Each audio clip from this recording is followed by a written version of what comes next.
And these executives, as you said, they want government on their side. Are they donating more to Republicans, or have they ever donated, to your knowledge, to Democrats as well? I didn't look them up individually. And right now, the only two active legal expense trust funds in the Senate are both for Republicans. Got it. And from what this looks like, are these good faith donations, or is it more of a case of I'll scratch your back now, you scratch my back when the time comes? Um, I mean, that's typically how government operates overall, is the whole back scratching thing. I mean, do I think anything explicitly was stated? No. It's just they're supporting the senator who's been good to them. It's just standard. It's business as usual. Which is, one of the little quirks we have with our political system.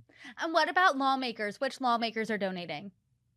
Lawmakers in general are very happy to support their colleagues.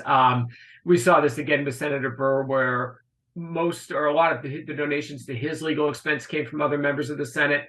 It's likewise so far with Senator Graham, where most of the time they're not donating personal funds. That happened once, I believe, with Senator Burr, but they have leadership PACs, and it's the leadership PAC that's donating the money. So there were 7 current Republican senators who maxed out with $10,000 contributions to Graham, and then you have 3 other ones who donated a little bit less.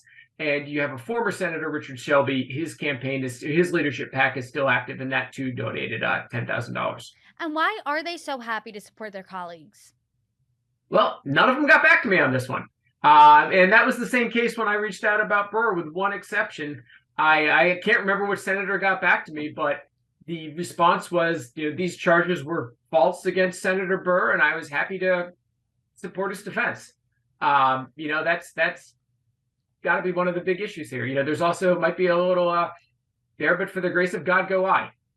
And from a strategies perspective, why support Lindsey Graham specifically? As a Republican, is it an especially good thing to have Lindsey Graham in your corner? I mean, it can't hurt. He's been one of the more influential members of the Senate for quite some time. He's been a little bit of amorphous of late, where he shifted from somebody who was more aligned with like John McCain types to somebody who's more aligned with Donald Trump. But he is, he's been in the Senate for a while. He's a pretty powerful senator, so can't hurt. And back to these donations, what's the max you can contribute? It's $10,000 in a year. And So I'm really interested to see what happens, when we turn into 2024, and see if any of these donors are doubling up again on that. and are these lawmakers and executives hitting the max, or only smaller sums? What are they donating? By and large, they're maxing out. There are a couple Congress people who came in lower than that. Shelley Moore Capito of West Virginia came in at 8,000, and Kevin Cramer and Chuck Grassley came in at 5. $5,000. We saw that a little bit with Burr, where people would donate half of what they could, or sometimes they'd split it up over 2 donations. The $8,000 figure was kind of interesting. I don't know why that was the sum she chose, but that is what she did. And does Lindsey Graham have more to raise? If he wants to offset his legal bills so far, yes. His campaign has spent $268,000 on attorney's fees to the firm that's representing him, and his legal expense fund paid them directly as well. It's $40,000, so that's over $300,000. So he's about halfway there, assuming he has no more legal fees, which probably is not the case. And what they typically do is, they're not going to go out of pocket on this. They'll use campaign funds to pay for the legal fees, and then they'll use the legal expense trust fund to reimburse the campaign. And why is it probably not the case that he won't incur more legal fees? Oh no, I think he very well may.